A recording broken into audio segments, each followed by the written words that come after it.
Hello, this is Sassy77. I hope everyone is doing well. I thought I'd do a rare thing, and that is a review of a movie I went to go see.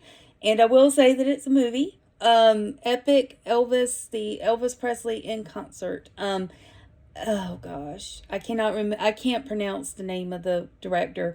But anyway, I'll have the link down below, or I have a description below. If you are new to my channel, I am not a fancy channel with scripts and slick editing and things like that. I just hit record on my iPhone. I have my iPhone propped against an air filter, and there you go. That's it. That pretty simple. And I just talk off the cuff and as it comes along. But if you are not new to my channel and you've been a friend or a subscriber, I've just been very busy and sometimes very uninspired to make videos lately. So for me to make this review tells you how excited I am about this movie. Again, I'm going to call it a movie or showing. I decided to go ahead and try to get this out. I tried to do a Prince review. Sign of Times. If you follow me on X, you know I really enjoyed that, but I started to record it. It was only out for a very short amount of time, and by the time I could have gotten anything recorded, it was gone. So I just didn't even bother. But I did find out that this one is out for a couple weeks. And that's a good thing. So I'm hoping that if anyone is sitting on the fence and they come across my review, it's either going to help them decide to check it out or to not check it out. And that's just going to be very much on personal preference. So I'm going to go ahead and be upfront. I was born about a month after Elvis passed away. So definitely my exposure to Elvis has been, my mother was a big fan. My dad was a fan too. And I had older siblings. So probably always been a part of the life going forward, always in the background because, one thing that was a passion of my mother's was music. We always had music playing. She always had music playing, even into her later years. And she passed on that love of music to all 5 of her children. And again, if you are a follower of mine on X and even my channel before I stopped making so many videos, definitely big into music, and I actually play an instrument in a community band. So I've probably played an instrument with that band for 20 years. And throughout junior high, high school, and some of college. So I would say probably well more than half my life been involved in playing an instrument.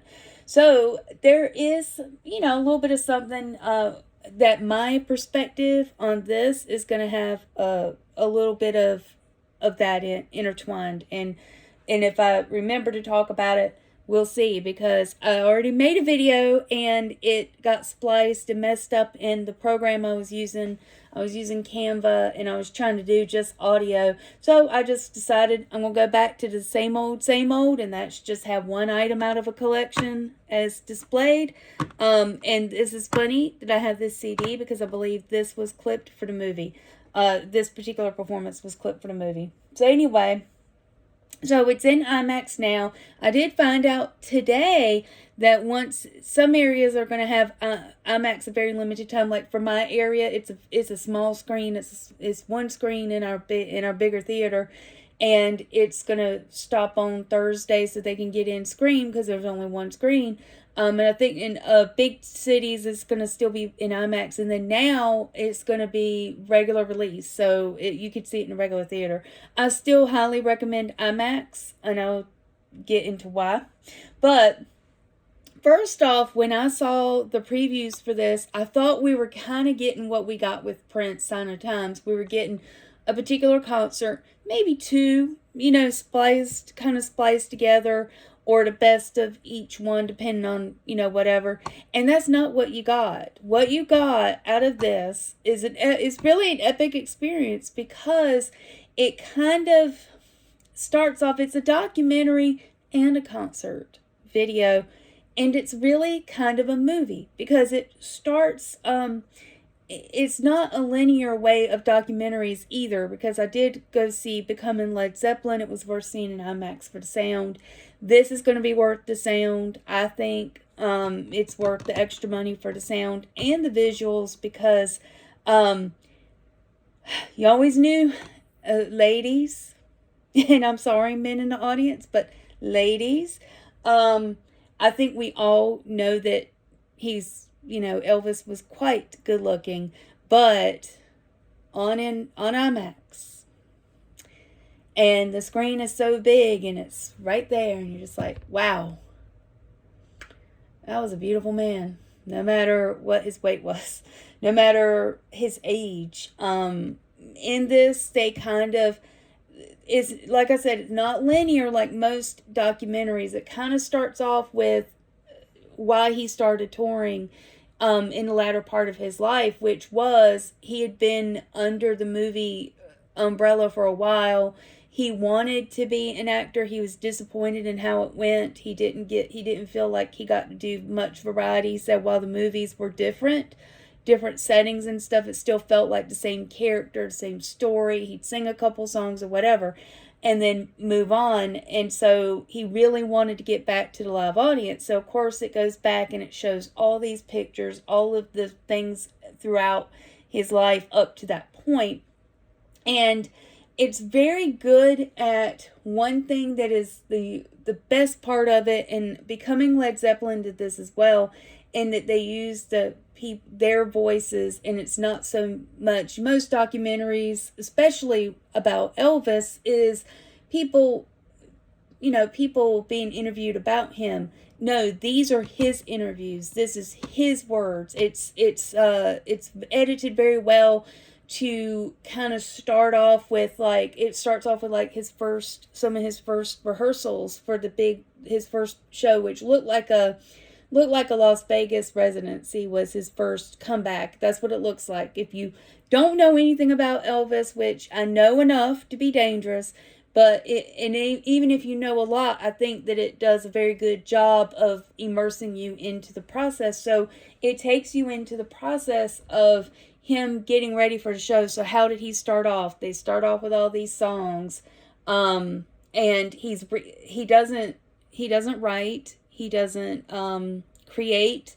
They're doing some of his songs, some other people's songs. They do some Beatles, and he's got this great band that at this rhythm section, and they kind of start off and, okay, what can we do, blah blah blah. And then he starts talking about adding the different sections in, the orchestral parts, which is pretty awesome, the backup singers and things like that. And, so it kind of starts off with that way of how you're doing it.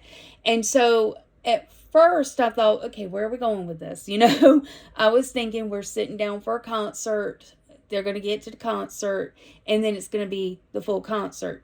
And what we got was so much more.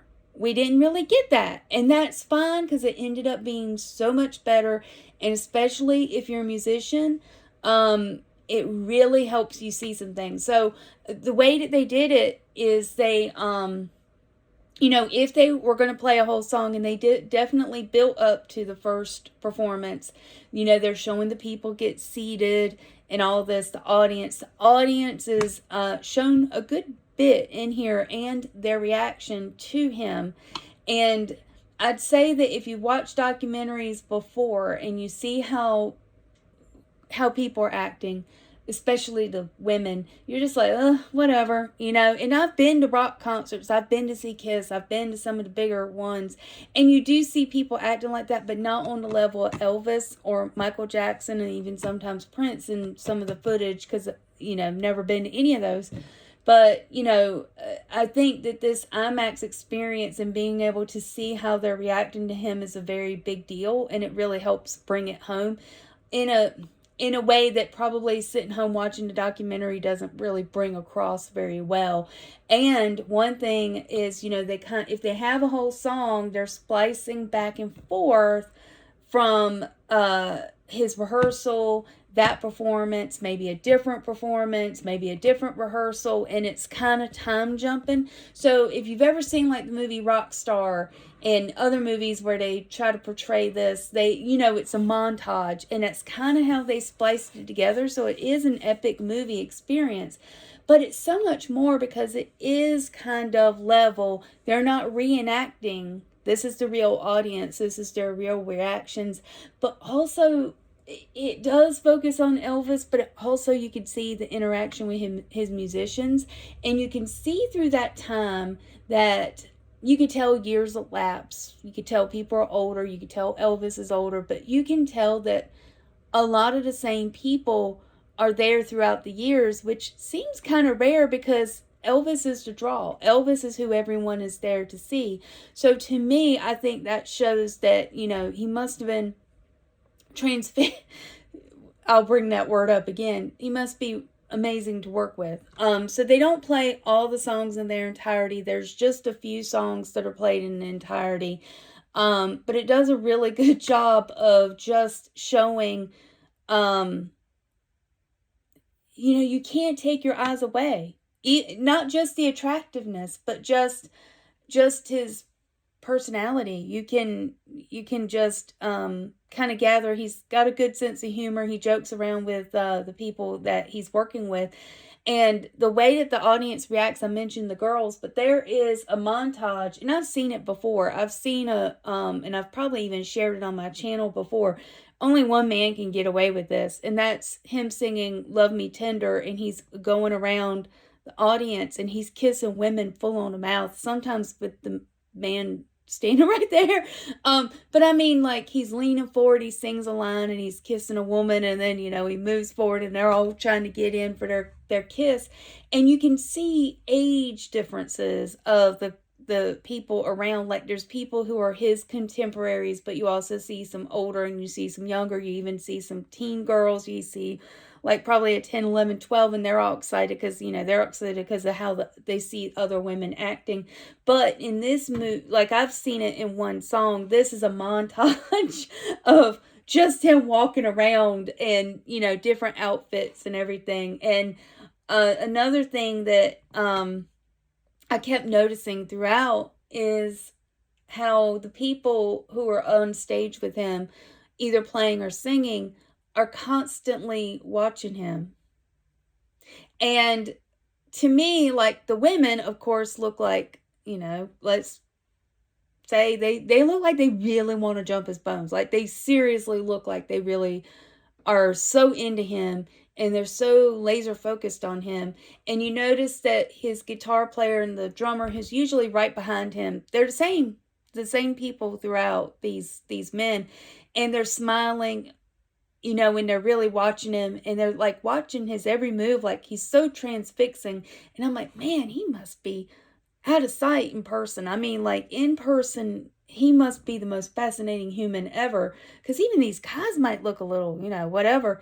And so at some point, they do talk about throughout, this is peppered with all kinds of little knowledge about his influences and everything.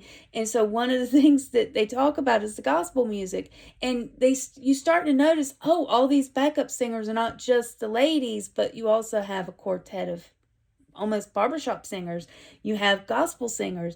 And at one point, the gospel man is watching him, and I'm like, man, he looks a little. And they finally like play his voice, that man's voice, that, with Elvis, he has little cues he gives us for how he wants the song to go, because he's reacting to the audience. And that's when it cues into me, he's conducting them. That's why they're watching him. I still do think that some of it is his attractiveness but to know that not only is he singing, and as the person who doesn't write music, right? He doesn't read music. He plays instrument by ear. I keep forgetting he played guitar and piano, but I mean, like, he plays by ear. So this man, who is, by all accounts, in some musician circles, or probably rock and roll circles or whatever, he would be considered a fraud because he doesn't write anything.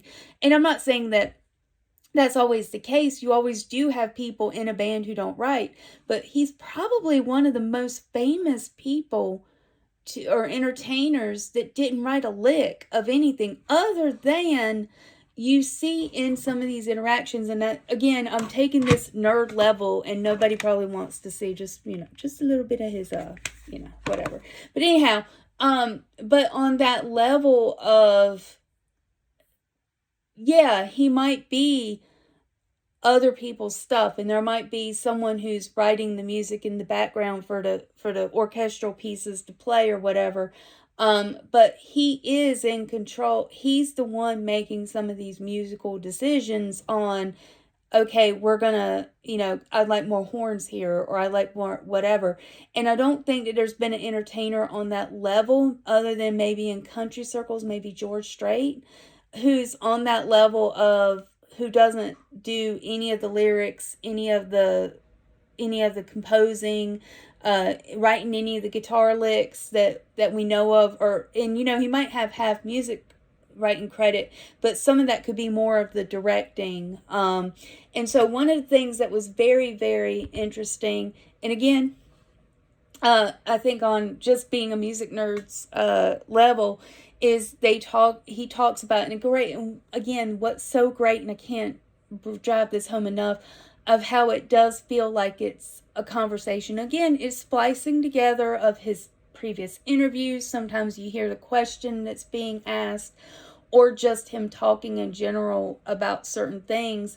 And it does feel like you hear his point of view the whole way. So you're not listening to what other people say. Oh, this about him. Oh, that about him. Granted, I'm sure his family was heavily involved in some of this, just like Michael's will be for his movie. But, again, it still felt like it was him. Like we were sitting down talking to him, having a great conversation and knowing what his point of view is. And so some of these songs they would pull out and talk about, or they would put in a piece of his life. I think just a Kleenex warning. You might need a Kleenex if you know his catalog, because they do show like different clips throughout while he's singing, so they kind of go back and forth. But of course, about his mother and different things that kind of made him sad or made him excited. But one of the, just, you're always on my mind, just you might need a little bit of Kleenex for that one, because it's just a little bit. But if you know a little bit of his story, you think the clips of the videos are going one direction, and you can see they had to change the direction after a certain event a year or two ago. And when it hits you, you're just like, oh my God. You just take a minute and you're just like, wow. That was very powerful, but most of it is very uplifting. It's extremely uplifting because there's a big love for entertaining and music and song and all of those things. But he does talk about how little changes, like he won't say what those little cues are when he makes a change, but basically little changes in the music. They don't play the song exactly the same. If they play a song every night, they're going to put a little bit of extra guitar lick. He's going to maybe cue the band to do something a little bit different. You can see him build the crescendo. If you're into music, you can tell when he's like, or if he's moving in certain ways, he really wants the drummer to really go with his hips or whatever. But, they know those cues, but again, his striving, and the band probably too, of if somebody does go, it's the same show for them every night, but they would want to vary it up because they don't want to get bored. There's certain standards they have to play, but at some point, their catalog, they knew 150 songs, and they didn't do the same set list every night, which is it's absolutely unheard of today. But, it was just a great job of bringing that to light. And I think that whole splicing of what I didn't like at first that I turned out to love really brings that home, and that there would be variations. And I just think that this brings home to people who were not alive during the time why he was such a big deal. And I think this does a great job of it. So, I wanted to go see this, and I was trying to get my sister to go, and I knew that if we waited to the last day, there was a chance she would pull out. So I went ahead and went and saw it by myself. And so I think we're going to try to go see it together. And she brought up to me today, she's like, oh, well, it's playing all week. And I'm like, yeah, but it's not playing in IMAX near us all week. So I think we really should see it in IMAX. So I highly recommend IMAX. But if you don't go see it in IMAX, definitely go see it in the regular theater. Because again, seeing it in the theater, I think on the big screen helps you understand, if you've been struggling to understand, why he was so wonderful and what everyone was into. And it really makes you sad that you missed out on seeing him live and everything. And also, my mother is a fan. She would have loved this. She would have loved to have been able to go sit down in a theater, accessible to her needs, and been able to probably stand up and dance at her walker. She would have enjoyed the heck out of it. I saw it with almost a packed IMAX, and we've had IMAX in our area for maybe a year and a couple months.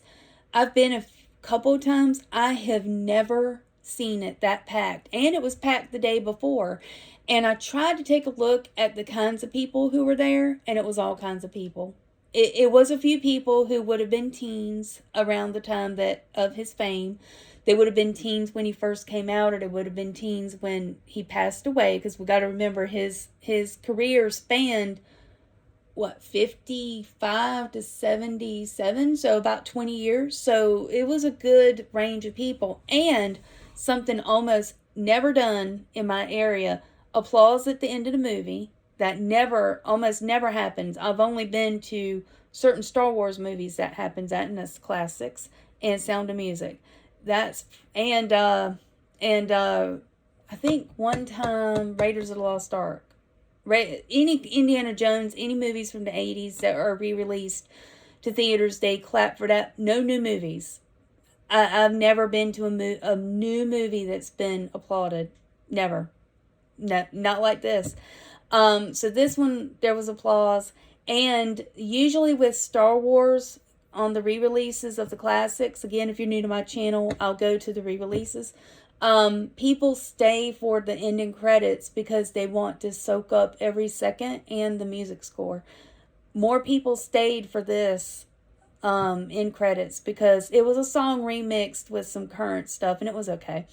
But they wanted to see the clips. So there was at the end, the songs that they used, the clips. So they had to give credit for every clip they used. I tried to count. I lost count at 50. There were over 50 and possibly 100 clips of songs. And that's his songs. That's songs he sang.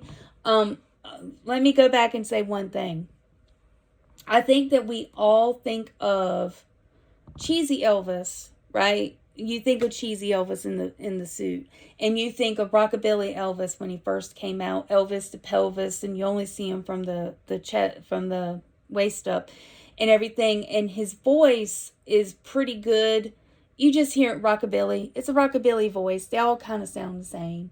And then you hear some of the kind of the cheesy, drawn out, some stuff, that's overdone by impersonators or whatever. But his voice is one of the most beautiful voices ever. And you can see why he was such a big deal. Even in like the later years when he wasn't in the best of health, his voice was so strong and so gorgeous. I mean, that deep baritone. And in his later days, he was really good at having the backup singers help fill that tone out, especially if he had some higher notes. If he was singing like a Righteous Brothers song or whatever. So he covered everybody. I don't think anyone cared, but especially like his gospel, his voice is phenomenal. And that hearing it in the IMAX sound, and I'm sure hearing it in a regular theater will really help bring that home. It's so rich and deep, and so much emotion inflection in it. And of course, again, when they show the spliced concerts and stuff, you can tell that there's a depth in there and a little bit of change and passion and stuff. Kids today, I hate to say it, I sound so old when I say this, but kids today really, with the auto tune and everything, really don't realize that they're being robbed, and that so much beauty is in the human voice, and it's better raw, and it's better being themselves. And I'm sure, yes, did they do some pitch control and stuff like that? Yeah, but you can tell. Sometimes you can hear he's out of breath. Sometimes you can hear different things that you can tell it's real and probably not overly dubbed or overly processed. Hopefully not. I would be very upset if I found out it did. But, these days, I think that we're losing sight of that. A channel to check out. I'm just going to shout out this huge channel that doesn't even know exists. Wings of Pegasus. He goes and he uses a computer program to help analyze voices to see if they're if it's lip synced or overdubbed and stuff like that. And he talks a lot about that, about how so many voices were perfect in the past, and they're perfect voices today that don't need all that help, but maybe record execs or whatever. But that's one thing that you get a really better, or I already knew he could sing, because of course my mom didn't just listen to the rockabilly stuff, she listened to all of it. You know, everything, if Elvis was on, you listened and stuff. So I mean, I knew that, but this really brings that home. So if you're really hungering for that kind of thing, oh wow, it's there. And another thing that I would mention about the Prince Sign of Time, so check that out if you can, even though you can't check it in IMAX anymore. Both of these kind of reveal how big the catalogs are, how much they've recorded, and what you've heard on the radio barely scratches the surface. But the instrumentation, the musical production, the instruments, people physically playing instruments instead of just AI or computer or synthesizers, which synthesizers are fine. It takes it does take talent to play those and to get those sounds together, don't get me wrong, but instruments is the way to go. And maybe I'm saying that because I'm biased, because I play one. And I don't play a cool one, by the way. I play the ultimate nerd one. But, what's life without, what's my little saying? What's life without a little clarinet? It is the lead guitar of the concert band, by the way. But again, instruments, the brass sections and stuff like that, and just hearing the swell and all of that, all of the imperfections that can happen with that, way better. And so awesome to hear and see in IMAX. So I can't recommend this enough. Again, like I mentioned earlier, it's not linear timeline and stuff like that. If that's what you're into, you probably don't want to watch it. I did hear two things being said by other audience members. This movie, this epic Elvis in concert, was done by the same director who did the movie in 2022 starring Austin Butler. I never watched it, not into biopics anymore. He said, "Oh, this is way better than the movie." I heard a man say that. It's so much better than the movie. I'm so glad we came to see this. And then I spoke to a lady trying to get the picture for the thumbnail.